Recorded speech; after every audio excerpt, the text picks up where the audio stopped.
अपने काम के प्रति एकाग्र हो जाओ। यह दुनिया एक माया है। जिस माया में आप फंस गए तो फिर बाहर निकलना आपके लिए मुश्किल हो जाता है, लेकिन असंभव नहीं होता। आप चाहे तो इस माया से आसानी से भी बाहर निकल सकते हैं और अपने आप की बुद्धि दूसरों से कहीं लाख गुना तेज कर सकते हैं। तो आइए हम आपको गौतम बुद्ध के उन विचारों के बारे में बताते हैं जो आपके जीवन की दिशा को बदल सकते हैं। पहला विचार, प्यार करना सीखें। नफरत को नफरत से नहीं बल्कि प्यार से ही दूर किया जा सकता है। यह पहली सीख है जो हमें बुद्ध के जीवन से लेनी चाहिए। दुनिया में प्यार ही एक ऐसा एहसास और भावना है जो इतनी शक्तिशाली है कि इससे उदासी, गुस्सा और निराशा दूर हो जाती है। बुद्ध का दूसरा विचार, चुप रहना सीखें। हमेशा बड़बोलापन अच्छा नहीं होता। कभी कभी चुप रहना भी बुद्धिमानी की निशानी होती है। गौतम बुद्ध के ये विचार सिखाते हैं कि आपका काम दर्शाता है कि आप कौन हैं। यदि आप अनावश्यक ज्ञान देंगे तो कोई आपका सम्मान नहीं करेगा। इसलिए शांत रहने और अपने आसपास की चीजों पर गौर करने में ही बुद्धिमानी होती है। बुद्ध का तीसरा विचार, सोच समझकर बोले।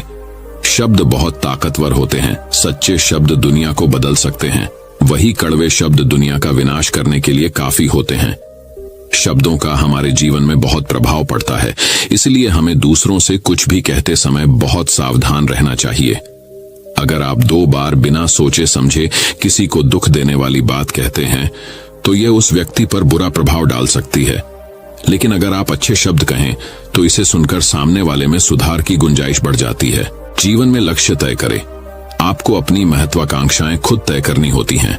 बुद्ध के इन विचारों से आपको सीख मिलती है कि आपको लाइफ में अपना लक्ष्य तय करना चाहिए। ये आपके लिए कोई और नहीं बल्कि आप स्वयं ही कर सकते हैं। दूसरों पर निर्भर रहना कमजोर व्यक्ति की निशानी है। व्यक्ति को कभी भी इस बात से नहीं डरना चाहिए कि उसके बिना हमारा क्या होगा। जीवन में कभी किसी पर निर्भर न रहे। आपको जीवन में डर को त्यागना चाहिए। अगर आप इसे पकड़कर बैठे रहेंगे तो जीवन में सब कुछ पीछे छोड़ देंगे। इसीलिए डर को दूर करें, क्योंकि डर के आगे ही जीत है। तो चलिए बढ़ते हैं हमारे गौतम बुद्ध की दूसरी कहानी की तरफ, जिसमें गौतम बुद्ध ने बताया है कि असली बुद्धिमान कौन है। बुद्धिमान ये ऐसा शब्द है जिसे तारीफ और तंज दोनों की अंदाज में कहा जाता है। यदि कोई काम बिगड़ जाता है तो उसे तंज कसते हुए कहा जाता है कि खुद को बुद्धिमान न समझो। वही यदि किसी कार्य को सफलतापूर्वक कर दिया जाता है या किसी मुश्किल परिस्थिति का हल निकाल लिया जाता है तो हम कहते हैं बहुत बुद्धिमान है। लेकिन प्रश्न यह है कि वास्तव में बुद्धिमान कौन है और कैसे बना जा सकता है बुद्धिमान। बौद्ध धर्म के संस्थापक महात्मा गौतम बुद्ध के विचार और कहानियों से व्यक्ति को प्रेरणा मिलती है। गौतम बुद्ध के जीवन से जुड़ी ऐसी एक नहीं बल्कि कई कहानियां हैं जिससे कई समस्याओं का हल मिलता है। इन्हीं में एक है बुद्धिमान होने की परिभाषा। बुद्धिमान की परिभाषा और इसका सही अर्थ गौतम बुद्ध के जीवन से जुड़ी एक कहानी पर आधारित है। बुद्धिमान से जुड़ी गौतम बुद्ध की कहानी, एक गांव में एक लड़का था जिसका दिमाग बहुत तेज था। उसकी यह खासियत थी कि वह किसी भी चीज को बहुत ही आसानी और कम समय में सीख लेता था, जबकि उसी चीज को सीखने और समझने के लिए अन्य लोगों को काफी समय लग जाता था। लड़के की यह ख्याति दूर दूर तक फैल गई। सभी लड़के की तारीफ में कहने लगे कि उसके जितना बुद्धिमान कोई नहीं है। लड़का चित्रकारी, मूर्ति बनाना, गीत गाना जैसे अन्य कई चीजों को जानता था। अपनी प्रसिद्धि को बढ़ाने के लिए वह अन्य काम और चीजों को भी सीखने लगा। इस तरह से उसे अपनी बुद्धिमत्ता पर अहंकार हो गया, क्योंकि वह साधारण व्यक्ति होकर कई असाधारण काम भी आसानी से करने लगा था। एक दिन उस लड़के का सामना भगवान गौतम बुद्ध से हुआ। लड़के को खुद पर खूब अहंकार था और इस कारण उसे किसी से ईर्ष्या नहीं होती थी, क्योंकि वह खुद को ही श्रेष्ठ समझता था। लेकिन पहली बार उसे गौतम बुद्ध को देख ईर्ष्या हुई और वह अपनी तुलना बुद्ध के साथ करने लगता है। वह देखता है कि बुद्ध के पास भिक्षा मांगने के लिए एक कटोरा है और उसके पास अपार धन। बुद्ध ने साधारण वस्त्र धारण किए थे और उसके वस्त्र कीमती थे। बुद्ध नंगे पैर थे और वह नंगे पांव जमीन पर पैर भी नहीं रखता था। इस तरह से लड़का एक नहीं बल्कि कई चीजों से गौतम बुद्ध के साथ अपनी तुलना करने लगा। हर चीज से तुलना करने के बाद वह मन ही मन सोचता है कि आखिर मैं इस भिक्षु के साथ अपनी तुलना क्यों कर रहा हूं, जबकि इसका और मेरा जीवन बिल्कुल अलग है। वहां मौजूद सभी लोग गौतम बुद्ध का सम्मान कर रहे थे। लड़का सोचने लगा कि आखिर इनमें ऐसा क्या है जो मुझ में नहीं है। जिस कारण मेरे भीतर इनके प्रति ईर्ष्या पैदा हो गई। अपने मन में चल रही जिज्ञासा को शांत करने के लिए वह बुद्ध के पास जाता है। वास्तव में कौन है बुद्धिमान, चलिए जानते हैं। बुद्ध के पास जाकर वह कहता है, मैं इस गांव का सबसे बुद्धिमान व्यक्ति हूं और आप अपने आसपास जो भी देख रहे हैं मैं वह सब करना जानता हूं। मैं किसी भी कार्य को बहुत कम समय में सीख लेता हूं, इसलिए सभी लोग मेरा सम्मान करते हैं। लेकिन फिर भी आपको देख मेरे भीतर ईर्ष्या पैदा हो गई, इसलिए मैं जानना चाहता हूं कि आपकी उपलब्धि क्या है। सभी आपको इतना आदर सम्मान क्यों दे रहे हैं? लड़के के सवाल का जवाब देते हुए बुद्ध कहते हैं, मेरी कोई उपलब्धि नहीं है, लेकिन तुम कह सकते हो कि मेरी यही एक उपलब्धि है। बुद्ध लड़के से पूछते हैं, क्या तुम्हें निंदा अच्छी लगती है? लड़का कहता है कि भला किसे निंदा अच्छी लग सकती है? बुद्ध कहते हैं कि जो तुम्हें अच्छा और बुरा लगता है, मैं इनसे भी ऊपर हूं। मुझे ना निंदा सताती है और ना अपनी प्रशंसा से प्रसन्न होता हूं। यही अंतर है तुम में और मुझ में। बुद्ध कहते हैं, तुमने सैकड़ों काम सीखे, लेकिन सबसे जरूरी काम को सीखना भूल गए। लड़का पूछता है, कौन सा काम? बुद्ध ने दिया बुद्धिमान होने का ज्ञान। बुद्ध कहते हैं कि क्या तुम्हें मन को नियंत्रण करना आता है? यह बात सुनकर लड़का समझ जाता है कि उसे बुद्ध से ईर्ष्या क्यों हुई। बुद्ध कहते हैं, जिसने संपूर्ण जगत जीत लिया लेकिन अपने मन को नहीं जीत पाया, उसने कुछ भी नहीं जीता।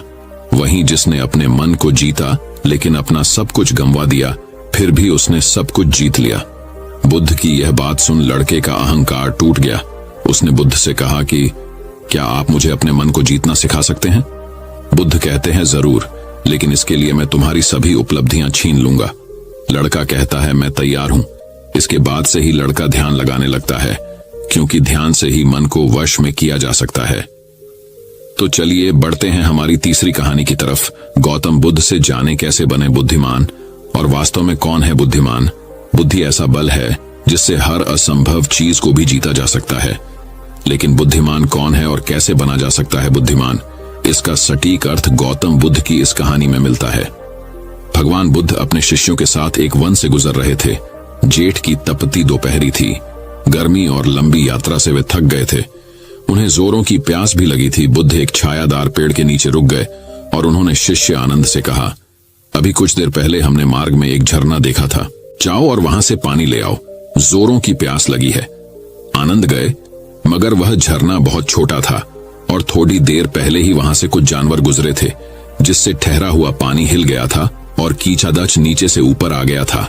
पानी पीने लायक नहीं रह गया था। आनंद लौटकर बुद्ध के पास आए और कहा, जानवरों के झुंड के वहां से गुजरने से पानी गंदा हो गया है, वह पीने लायक नहीं है। अगर आप आज्ञा दें तो यहां से कुछ दूरी पर एक नदी है, वहां से जल लेकर आता हूं। बुद्ध ने कहा, उसी झरने पर एक बार फिर जाओ। बुद्ध का आदेश पाकर आनंद को फिर वहीं जाना पड़ा। हालांकि उसका मन नहीं था, वह जानते थे कि पानी गंदा ही होगा, पर बुद्ध की आज्ञा का भी पालन करना था। पहले की ही तरह गंदा पानी देखकर वह वापस लौट आए और बुद्ध से बोले, मैंने पहले ही कहा था कि वह पानी पीने योग्य नहीं है। बुद्ध मुस्कुराए और उन्होंने कहा, एक बार फिर वहीं जाकर देखो तो आनंद, शायद साफ पानी मिल जाए। आनंद तीसरी बार झरने पर पहुंचे। उनके आश्चर्य का ठिकाना न रहा।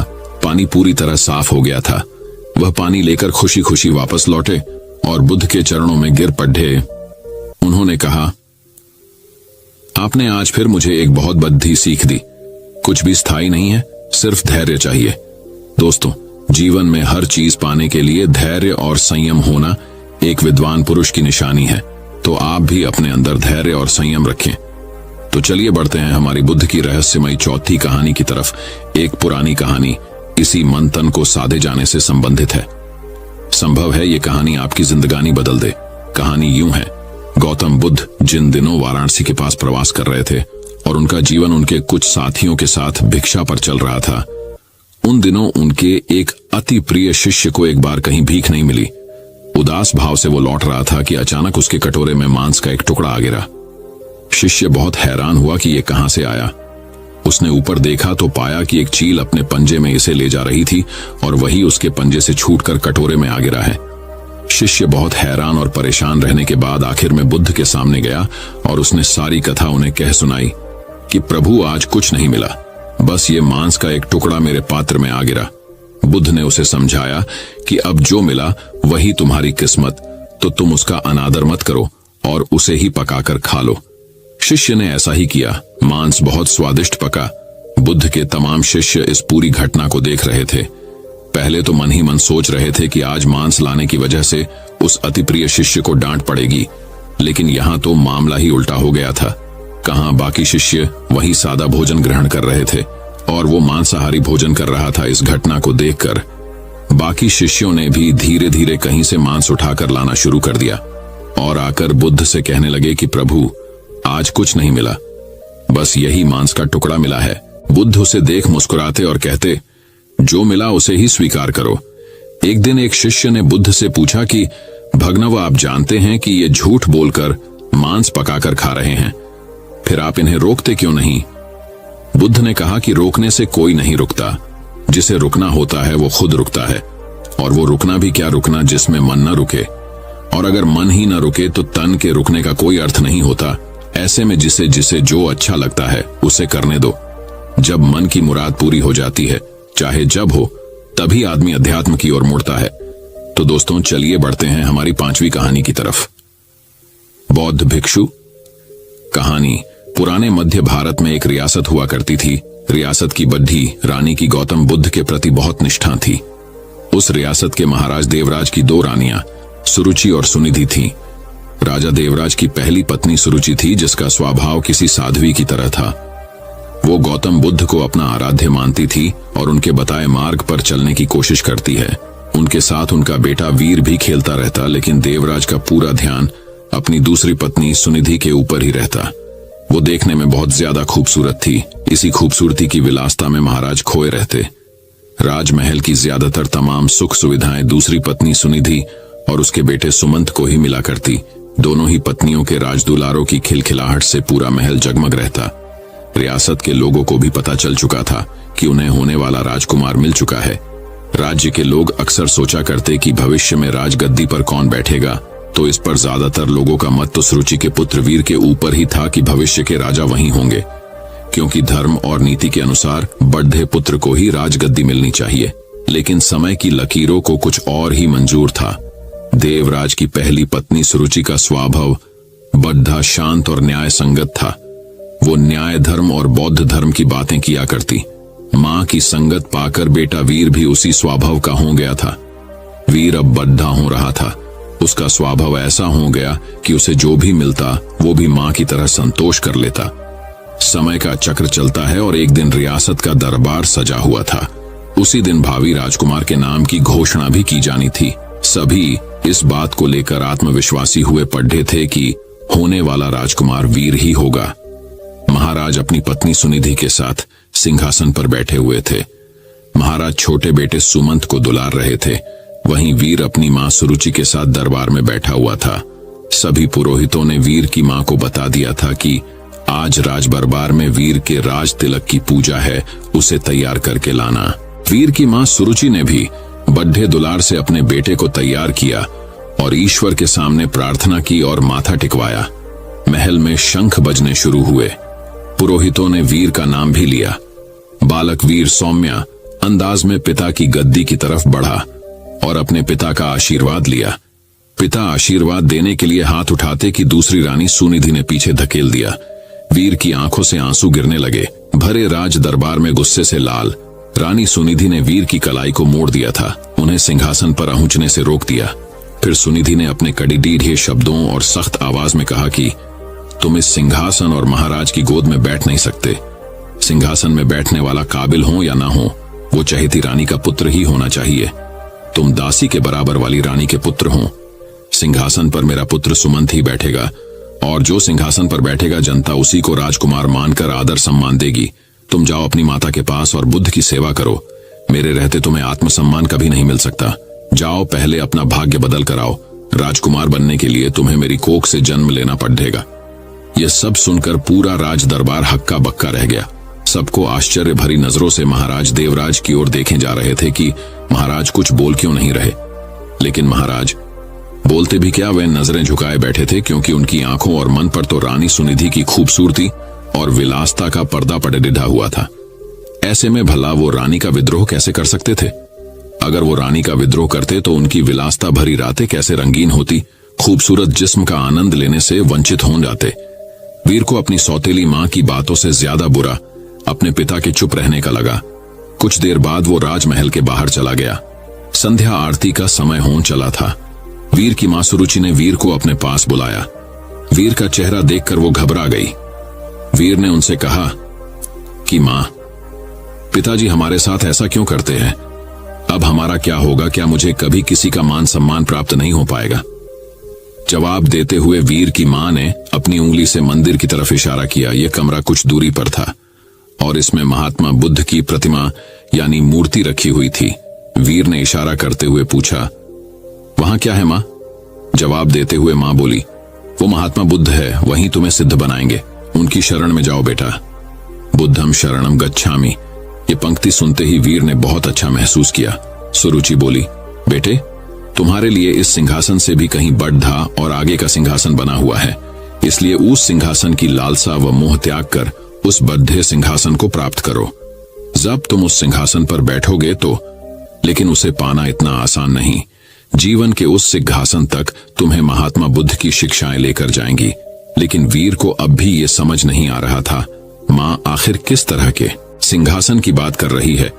जो राज सिंहासन से भी कहीं बढ़ा है, उसके कानों में तो अभी भी सौतेली मां के ताने गूंज रहे थे कि वो अभागा है। लेकिन वीर की मां ने देर नहीं की और उसे बुद्ध की मूर्ति के सामने लाकर खड्डा कर दिया और कहा कि अब सिर्फ महात्मा बुद्ध ही तुम्हारा कल्याण करेंगे। तुम उन्हीं के बताए मार्ग पर चलो, उनकी शिक्षाओं का अनुसरण करो, तुम्हें पता चल जाएगा कि जीवन का असली सुख कहां है। वीर ने मां से सवाल किया कि मां, क्या बुद्ध का स्थान पिता से भी बढ़कर है? वीर की मां ने मुस्कुराते हुए कहा कि महात्मा बुद्ध सबसे ऊपर है। मां की इस बात से वीर ने प्रेरित होकर कहा कि मां, अब से मैं बुद्ध जी की गोद में ही बैठूंगा, उन्हीं के बताए मार्ग व विचारों का पालन करूंगा। मैं कठिन से कठिन साधना करके उन्हें प्रसन्न करूंगा, इनकी शिक्षाओं को अपने जीवन में उतारूंगा। वीर ने बड़े दृढ़ निश्चय से कहा कि देख लेना मां, एक दिन बुद्ध मुझे अपनी गोद में जरूर बैठाएंगे। रानी सुरुचि अपने बेटे की इन मासूम बातों को सुनकर हैरान थी। मां ने वीर को गोद में उठाया और कहा कि पूरे मन से बुद्ध की बातों का अनुसरण करो। वीर भी गोद से उतरते हुए जवाब दिए कि आज से मेरे आराध्य बुद्ध हो गए हैं। कुछ ही दिन वीर बुद्ध की रोजाना नियमबद्ध उपासना करता हुआ ध्यान मग्न होने लगा। बुद्ध अब राजमहल छोड़ने का फैसला कर लिया। जो लड्डी का कल तक अपनी मां के पल्लू में छिपा घूमता रहता था, वो आज महल छोड़कर जंगल जाने का फैसला ले रहा है। इतने बड़े फैसले और जीवन परिवर्तन से सभी हैरान थे और मां को भी चिंता हो रही थी। माता पिता को प्रणाम कर वीर अब बुद्ध ज्ञान लेने जंगल की ओर निकल गया। महाराज देवराज को भी अपनी गलती का एहसास होने लगा, लेकिन अब भी वो कुछ ना कर पाए। वीर बुद्धम शरणम गच्छामि शब्दों का निरंतर जाप करता हुआ अपने पथ पर निकल गया। कोसों दूर पहुंचने के बाद वीर की मुलाकात एक बौद्ध भिक्षु से हुई।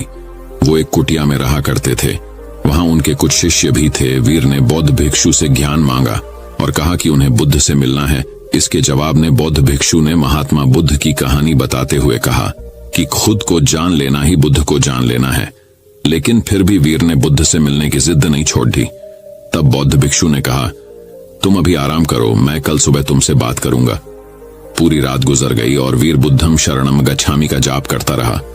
सुबह हुई तो वीर ने बौद्ध भिक्षु से फिर सवाल किया। भिक्षु ने जवाब में कहा कि अभी मेरी एक अंगूठी खो गई है, उसमें मेरी जान बसती थी, उसे खोज दो, फिर मिलवाता हूं। वीर पूरे मन से उस अंगूठी को खोजने में लग गया। सुबह से रात हो गई, लेकिन अंगूठी नहीं मिली। फिर बौद्ध भिक्षु ने वीर को दिया लेने के लिए कुटिया के अंदर भेजा। वहां पहुंचकर वीर ने देखा कि अंगूठी तो अंदर ही संभाल कर रखी हुई है। यह दृश्य देखकर वीर को बहुत दुख हुआ। उसने बौद्ध भिक्षु से कहा कि जब आपने अंगूठी को अंदर ही रखा हुआ था तो आपने मुझसे बाहर क्यों तलाश करवाया? इसका जवाब देते हुए बौद्ध भिक्षु बोले कि ठीक इसी तरह बुद्ध भी तुम्हारे अंदर विराजमान है, फिर भी तुम उन्हें बाहर क्यों खोज रहे हो? कि हौद को मोह सम्मान, लालच, बुराली, अपमान, क्रोध, क्रूरता, ईर्ष्या जैसे भावनाओं से मुक्त कर दो। किसी की बातों का बुरा मानना, क्रोध करना और किसी भी प्रकार लालसा मन से त्याग दो। बस इतना ही करना, फिर देखना बुद्ध तुम्हें तुम्हारे अंदर ही मिल जाएंगे। इसके बाद वीर जब ये भी समझ गए कि बुद्ध एक साधारण पुरुष से कैसे महात्मा बुद्ध बने थे, तब इसका उनके मन पर बहुत प्रभाव हुआ। वह बहुत प्रेरित हुए। वीर ने अब गहरे ध्यान में डूबकर बुद्ध की उपासना आरंभ कर दी। जैसे जैसे वीर का ध्यान गहरा होता गया, उसी तरह वीर को आत्मज्ञान की प्राप्ति होने लगी। एक वक्त ऐसा आया कि वीर की सारी चाहतें मर गई। वीर के मन से सभी लालसाएं खत्म हो गई। वीर को अद्भुत आनंद का एहसास हो रहा था। लंबे वक्त तक नियमबद्ध तरीके से ध्यान करते रहने से उन्हें आत्मज्ञान की प्राप्ति हुई थी। अब वीर के मुख का अद्भुत तेज देख लोग उन्हें महासंत कहने लगे। यह बात कुछ समय बाद मध्य रियासत तक पहुंच गई कि पर्वत की शिला में कोई बड़ेढे प्रतापी तेजस्वी बौद्ध भिक्षु ध्यान में मग्न रहते हैं। राजमहल की तरफ से उन्हें बुलावा भेजा गया। रियासत की हालत ठीक नहीं चल रही थी, क्योंकि महाराज का दूसरा बेटा विलासता में बर्बाद हो चुका था। सुनिधि का हुस्न व खूबसूरती भी उम्र के साथ ढल चुकी थी। वही दूसरी ओर वीर की समृद्धि दूर दूर तक फैलती जा रही थी। एक दिन था जब वीर को सिंहासन पर बैठने के लायक नहीं समझा गया था। एक दिन और आया, बौद्ध भिक्षु के रूप में वीर ने राजमहल में कदम रखा। प्रजा की आंखों में आंसू भी थे और सम्मान भी। महाराजा और सुनिधि हाथ जोड़ते पछतावे के आंसू रो रहे थे। वीर की मां के कानों में भी बच्चे वीर की बातें साफ साफ गूंज रही थीं। बौद्ध भिक्षु रूपी वीर ने सबसे पहले महात्मा बुद्ध की प्रतिमा को प्रणाम किया और कहा कि दूसरों की सेवा से बढ़ी कोई विलासता नहीं, कोई भी सिंहासन कोख से नहीं बल्कि काबिलियत से तय होता है। वीर ने राज सिंहासन का त्याग कर दिया और त्याग करने के लिए मंदिर रूपी कमरे की ओर चलने लगे। वहां वीर को देखने वाले लोग महसूस कर पा रहे थे कि जैसे कोई शांति की मूर्ति चल रही हो। बुद्ध की शरण में जाकर एक साधारण सा बालक वीर सिद्ध पुरुष बनकर लौटा था। दक्षिण भारत में आज भी यह कहा जाता है कि वीर को बुद्ध मंदिर की ओर जाते देखा था सबने, पर वापस आते कभी नहीं देखा गया। जब मंदिर के भीतर गए तो वहां पर बस भिक्षु वस्त्र ही मिले थे। कहा जाता है वह सिद्ध हो चुके थे, उन्होंने बुद्ध की शरणों में शरण ले ली थी। इस कहानी से हमें सीखने को मिलता है कि कर्म भाग्य से कहीं बड़ा होता है, परिस्थितियों को बदल देने की क्षमता रखता है। बुरा कर्म धीरे धीरे मनुष्य से एक दिन सब कुछ छीन लेता है। मन का चयन, सुख, शांति, धन, संपदा, वैभव, सम्मान, प्रतिष्ठा। बुरा कर्म, घालत आदतें एक दिन मनुष्य का जीवन नर्क बना देती है। इस कहानी से हमें यही सीखने को मिलता है कि ईश्वर सभी के अंदर, इसकी खोज स्वयं में करें। ईश्वर की मौजूदगी का एहसास जरूर होगा। जीवन में कोई पाप ना करें, हमेशा मदद करें और इंसानियत को जिंदा रखें। जीवन सफल होगा। तो दोस्तों, चलिए बढ़ते हैं हमारे गौतम बुद्ध की छठी कहानी की तरफ। बहुत समय पहले एक साधु भिक्षु रहता था। उन्होंने अपना समय समाज के बंधनों से दूर बिताना पसंद किया और इसके बजाय अपने ध्यान अभ्यास को गहरा करने के लिए प्रकृति के भीतर एकांत की तलाश की। वह अब भी अपना भिक्षा भोजन इकट्ठा करने के लिए हर सुबह जल्दी ही स्थानीय गांव में जाता था और हमारे भिक्षु कई वर्षों तक इसी प्रकार रहे। एक दिन दोपहर को हमारे भिक्षु को अपना भिक्षा भोजन प्राप्त करने के बाद उसे अपना सामान्य ध्यान गद्दी मिली और समाधि ध्यान का अभ्यास करना शुरू कर दिया और अपनी सांसों के प्रति जागरूक होना शुरू कर दिया। उनकी एकाग्रता इतनी अधिक हो गई कि हमारे भिक्षु बहुत देर तक बैठे रहे। उसने बड़े सांप को करीब और करीब आते नहीं देखा। हमारे भिक्षु अपनी एकाग्रता में इतना लीन थे कि वह एक पेड़ की तरह शांत हो गए थे। बड़े सांप ने मौन और शांत भिक्षु पर ध्यान भी नहीं दिया, जो एक पेड़ की तरह स्थिर होकर ध्यान कर रहा था।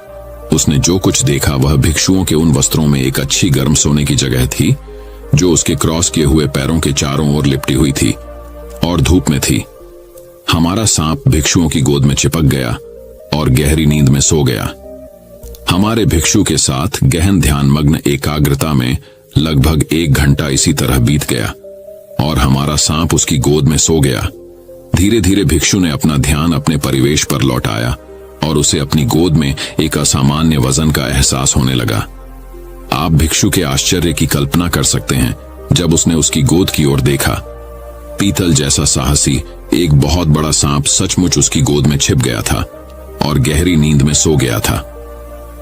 भय ने हमारे भिक्षु को जकड़ लिया और उन्होंने तुरंत अपनी आंखें बंद कर लीं और फिर से ध्यान करना शुरू कर दिया।